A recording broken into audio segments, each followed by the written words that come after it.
So if you're not transforming and performing your digital transformation, you will simply grant your success and business scale to the other organization who are doing it right now.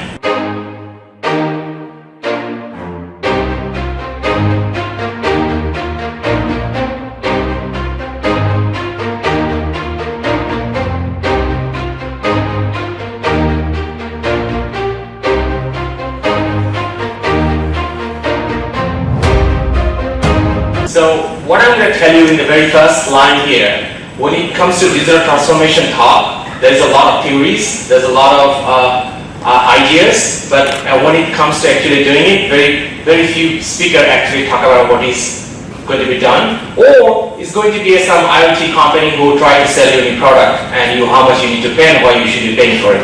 So what I will tell you here, this speech is going to be very different than that one. I'm not here to sell you any product.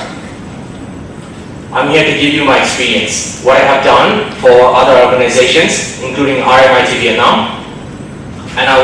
So when it comes to digital transformation, so let's take notes, because what I'm going to tell you is going to be step by step, drill down, even if it's only 20 minutes. So I will not be able to go so deep dive, but I will try my best to give you a sense where you should be starting and how you should be starting into it. So let me tell you about one simple thing here, which is very key important, because adaptation of this digital technology and using more efficiently as much as possible is going to define the success of every leading business or every public sector services in any country, including, of course, in Vietnam.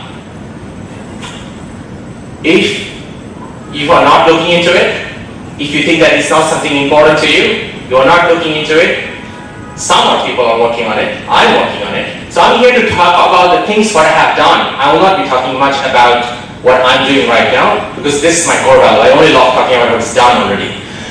So if you're not transforming and performing your digital transformation, you will simply grant your success and business scale to the other organization who are doing it right now. But one thing I want to tell you here is very key, guys. There's a lot of people around in Saigon. There's millions of people around. A lot of them are stuck in the office working on something. Some may be having even bored in the office too. Someone doing nothing. Someone on the street or coffee shops, chattings. But you guys actually made that off and spend all the morning in the conference and still in this conference and talking and listening to us, to showing me interest about digital transformation. So why you don't give us a big hand to all of us and say that you guys are amazing? Let's go! So this is the part I'm going to talk about. Every human, I believe this way, every human needs three things in life. Number one, a job. Number two, a career. Number three, a calling. So I'll tell you a little bit about myself. But before I jump in to talk about myself, I want to listen about you. I want to hear how many of you are entrepreneur or want to be an entrepreneur. Raise your hand. Raise high. You should be proud of what you're doing. Okay, great. How many of you are working in the IT industry? Raise your hand. Oh, IT. Come on, raise high. You should be proud of what you're doing right now, right? That's where you're living for. You should be proud of what you do. Alright, how many of you are like the CEO or director in a company? Raise your hand. Alright? So about me, my job, I'm Group IT Director or Chief Information Officer for Hoan Medical Corporation. Our corporation has 15 hospitals, 16 hospitals and 6 clinics all over Vietnam. We serve 4 million Vietnamese patients every year. So that's my job.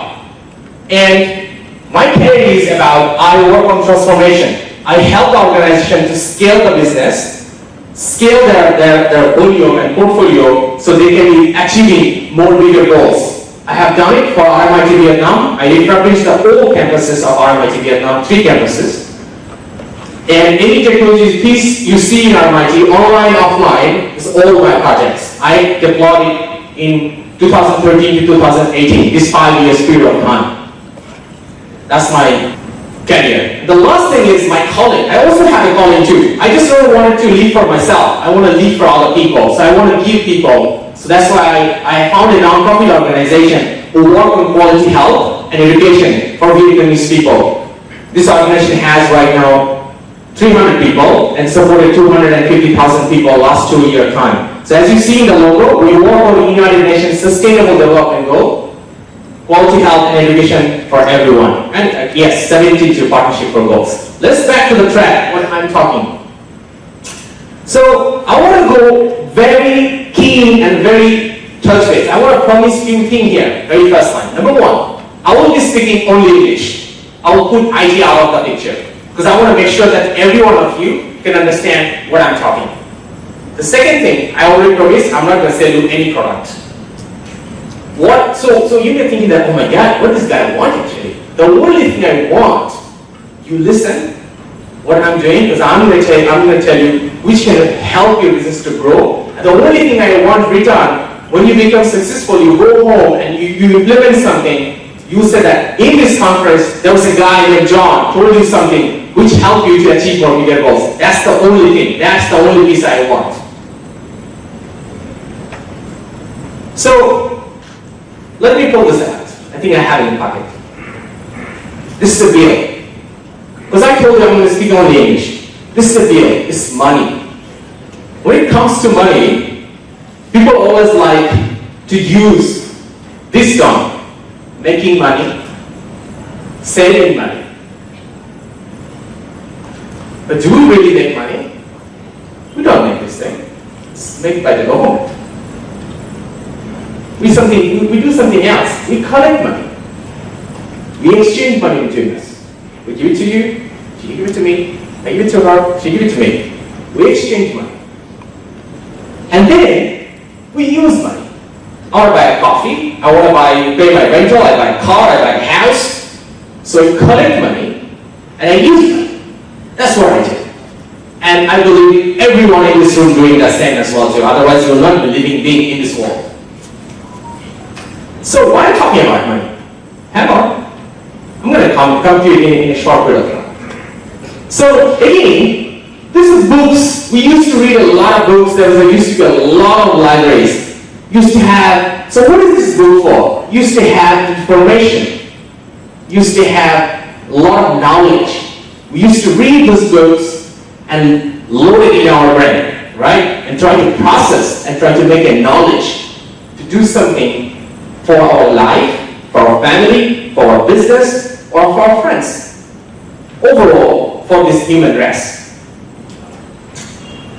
I think you start to get a sense what I'm going to talk about. So here, we actually collecting the thing, not making the thing.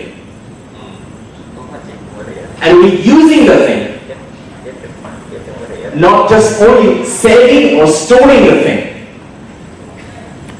So from now to next 15 minutes, I'm going to push you to all my energy to make you understand what is the importance of these two lights. I'm going to push you with all my energy so you can really understand what it means and what it's so much important for your business scale, the company you're working on, and the position you're working on. This core understanding of data will be crucial for you in the next 1 to 5 years. This is Simon just was speaking, the two key jobs coming in two different worlds. And if you're not understanding this one, your companies, your life success will be granted for other people. So let's dive into it. Data is the new currency. Data is power. If you know how to use the data to make it as an asset. If you're just collecting the data and storing the data, it's your liability, it's not your asset. Simon just told you guys, just like a few minutes back, he just said that he walked into the red circle, he get the phone, and immediately he got some suggested food he can eat. What does that mean? The IoT devices already took the data and processed it and took the actions already and trying to sell the goods to him based on what he exactly needs. So this is the game. So So it's all about collecting the data and using the data. If you're just collecting and putting in your database and not using it, there is no value to it. You just keep paying for the infrastructure and probably you say, probably I'll use it for the future. But somebody already used it before you and took over the whole currency. So maybe you also get to a tech company who are working as a partner, and I'll come into it. So when it comes to public sector, I think these words say already everything already. What is public sector? It's public. Mass data. Public sector, creating mass data. Or even you're working in a business, if you can collect mass data, it's your asset. If you start to use it, rather than just only storing it in your some corner. So I'll tell you how you can move forward on this one. I told you that I will be giving you step by step where you start and where the different organizations in Vietnam are currently struggling to do this one. By the way, I'm in Vietnam for 8 years. I'm seeing the companies, how they're living here, and what the wrong thing has been doing, and I did a research on this one and I will be sharing with you a little later.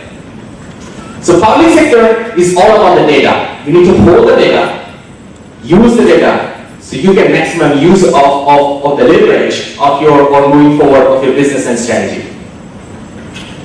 So I will tell you a little bit about the data journey.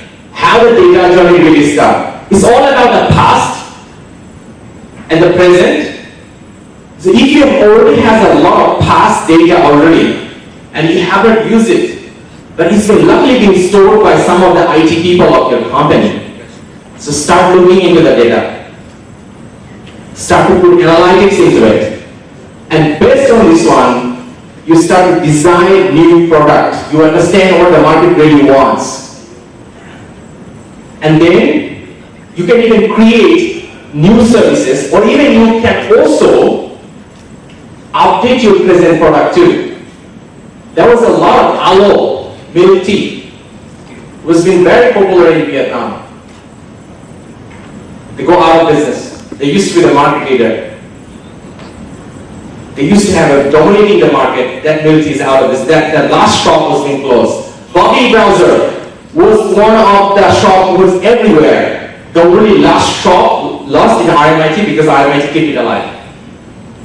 But the simple thing, when I put these two things in Google, aloe milk tea and Bobby Browser, there's not a single word into the Google. That says a lot. Why you died?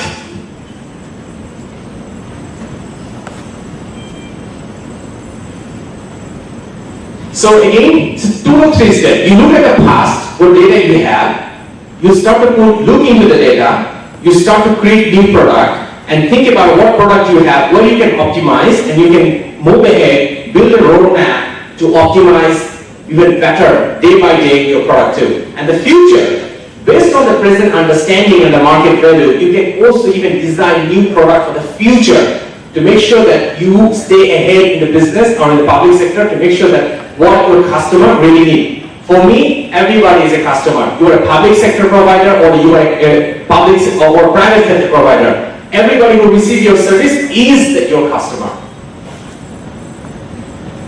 So now I just gave a little bit of stuff. Now let me dive into a little more. So you can see that it's all about the collecting the data and using the data.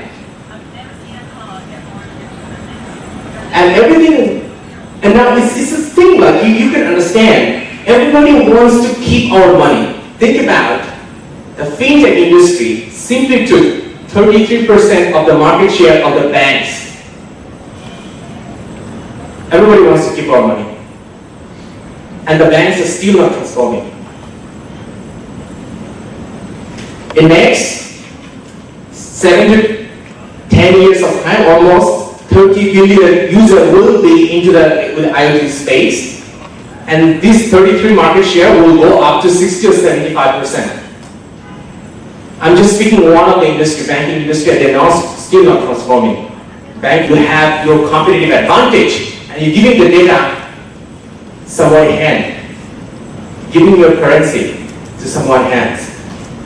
So what you have done, you just simply granted your success to someone else. You worked hard to get the money, you also work hard to get the second currency data in, and you didn't realize the value of it, and you give someone else. So that's why when it comes to the tech partners, they always come and want to keep your data. Oh, let's put it on. Let me take care of it. Let me put it on like this. I'm going to give it to you. I'm going to give you everything. I'm going to manage to you. So what do you do here? How can you handle it? I'm going to give you bullets which you can use for your strategy building, for your company or for yourself or the public sector to handle this one. But I'm coming. When it comes to digital transformation, I was interviewing almost 150 companies who was trying to implement digital transformation, and 70 to 90% of them say that the initiative was failed or cost way more over than what they expected. 70 to 90% guys. Why? I love asking this question. Why? Why did it happen like that? And when it comes to why, I will tell you the roadmap first. This is the point you should be taking notes. When it comes to the digital transformation start, the first question you should be asking to your company or your public sector, why? Why I want to do this one? Your leadership team, your CEO, your C-level, and your directors need to buy into it. And then the second step, you should be creating a culture of your company. You should be having someone who working on chief transformation work. There's some company like Prudential already holds chief transformation officer. Chief transformation officer doesn't mean somebody has $10,000 or $5,000. Chief transformation officer who wants to lead the transformation and create the culture. And the third, empowerment. You have to empower your team. Like IT, most of the company, you have an IT department who has actually an IT manager. Not even have an IT director. CIO is too much. CEOs are thinking, why do I need an IT people? So how can you fight with this competitive war when you don't have the internal capabilities? Don't have the mindset yet. You need to have this one to fight and leverage what is happening in the world right now. And the fourth, you should be and then when you have this first three done, the next one will be you design your milestone. Digital transformation is not a field, so you take a field and you're good. Done digital transformation. I guess a checkbox. No, you should be designing your capability. You should be making a milestone step by step, and what you want to achieve every year is onto that milestone. You should be doing that. And then every year you can measure what you have done and what you should be updating the next year moving forward to make sure that you are in the right direction. Digital market has been changed. User customer segmentation has been changed. User market capabilities matrix in your organization has been changed. You should be looking into it. So it comes to milestone 1 to milestone N. Why? Because you always need to improve. You always need to transform to take the leverage of the business so you can scale your organization to more bigger potential. Here is the point, people often get it wrong. People think that, digital transformation is going to make me more money for my organization. Digital transformation is not about making money, guys. Digital transformation is achieving more bigger goals so you can scale up your business and you can serve more your customers. And when you can do this one, the money is the side effect, already comes to your pocket. Most of the digital transformation organizations, I'm going to make more money, that's why I want to perform digital transformation. Let's put the IT software, let's put the database, let's go to cloud. This is not digital transformation, guys. You are just doing off the shelf, and this is why happening because you don't have the culture, you don't know why, you don't have the capabilities, and you don't have the empowerment to. And by this time, you're working with a tech partner, and you ended up giving money to do this one, and also ending up all your data to them as well too. So you pay this money, and then on top of it, you also pay this amount of data as well too. So you pay double, and you even don't know that you have done it.